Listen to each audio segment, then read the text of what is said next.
Hi everybody and welcome to my video reflection. This is my first video reflection for my portfolio, so I hope it goes well.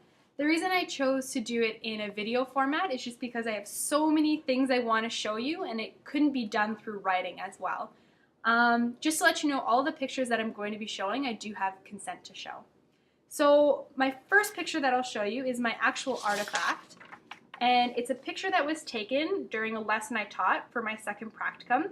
And the unit was on human body systems. This particular lesson was for the cardiovascular system. So what I had done is I had come into the school a little bit early and I had taped down a whole bunch of red and blue ribbons on the floor. And I hope that you can see it here. It looks a little bit jumbled up, but this particular part of the ribbons was a picture of the heart. And so you can kind of see that I got in, this is a big ventricle here and a big ventricle up here. And eventually the kids were going to go through this system of the heart.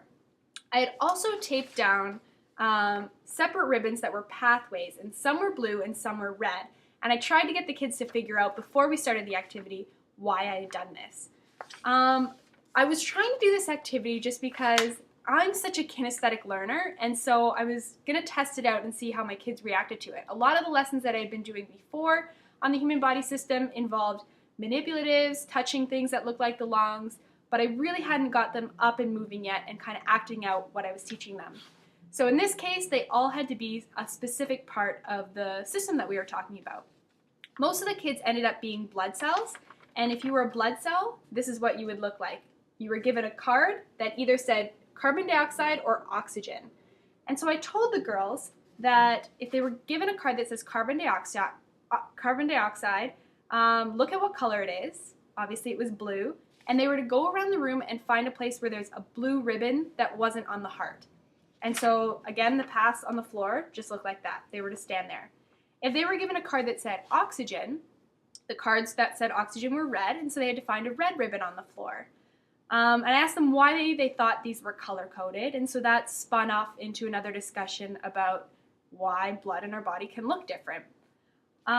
Then I got the activity started and I had them walking through the path. So I showed them the way. There was always arrows where they should be going, and eventually they would end up in the heart. And they learned that if you had oxygen, if you were a blood cell with oxygen, you came into the heart in a different spot. And you can kind of see that there was an entryway here that was red and an entryway, sorry, it's hard to do this when I'm looking at a webcam. There's an entryway here that's blue. And so I would stop them for a second and ask, why do you think there's two different entryways into the heart? And so they were thinking, well, maybe these two kind of bloods aren't supposed to mix. And so the whole time we were stopping, making predictions, why this is happening, why the pathways are where they are. So they learned that when they go in the heart, they have to get pushed into a ventricle and they're going to go out onto some other pathway. And the only pathway that led out of the blue chamber of the heart ended up going to the lungs. And so we stopped again and asking them, what's going to happen at the lungs? And so a lot of people were thinking about breathing, and I was asking them specifically about what's going to happen with those cards, and they clicked in that, oh, we get rid of our carbon dioxide when we go to the lungs, and we take in oxygen. And so I said, well, what carries those gases? And they'd figured out since they were blood cells, they must carry the gases. So I actually had a student act out being the lungs. Every time a blood cell came by, she had to breathe in and take their card. And so you can see in this picture, that's my artifact, they're actually switching the cards for carbon dioxide for oxygen.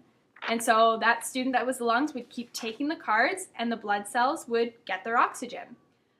Then they would keep going and go into the heart in a different spot. So they came back into the heart. And that was a big thing that I wanted the girls to realize, was that the heart has 4 chambers, but kind of 2 separations. And getting them to figure out why the separations were like that. Why shouldn't these 2 sides mix? It's one heart, it pumps, it does the same thing. Why does there need to be a difference?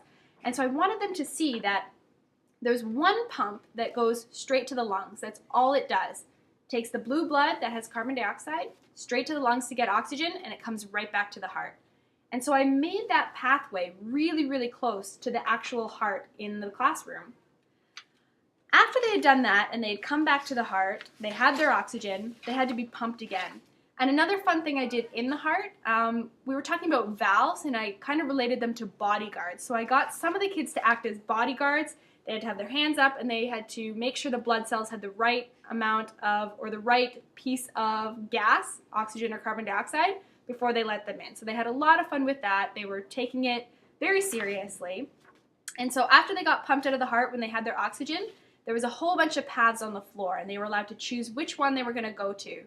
The two main paths went to the arm and to the leg.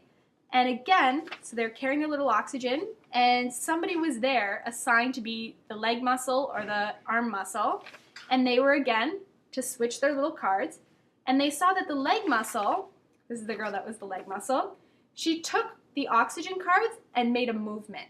And so they were connecting that when that muscle does get the gas, does get the oxygen to do something, that's the only time that it can move. Muscles need, we were talking about 3 things before. They need gas, oxygen, they need fuel, and they need a signal from the brain.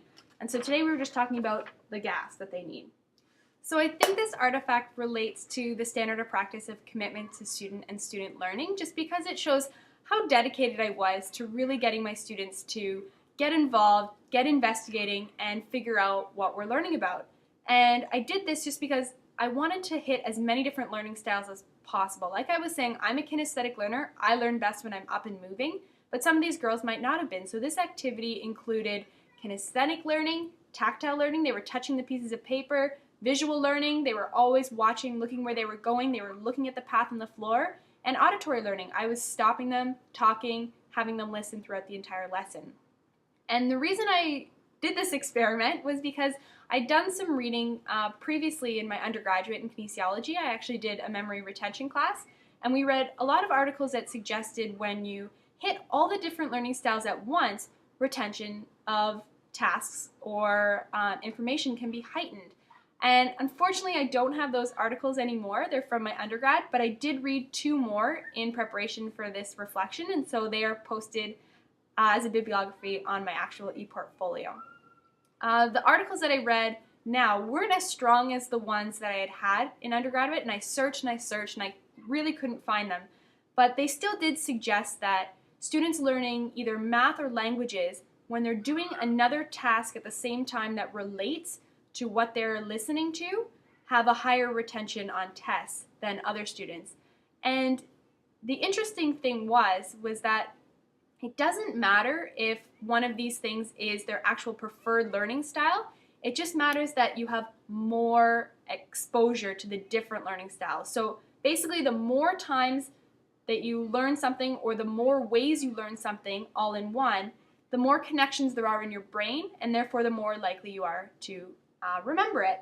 And so I actually think I proved somewhat this point when it was my last day and all the girls had written cards for me, and without fail on almost every single card was, I love that activity you did on the floor with the ribbons. I'll never forget anything about the heart.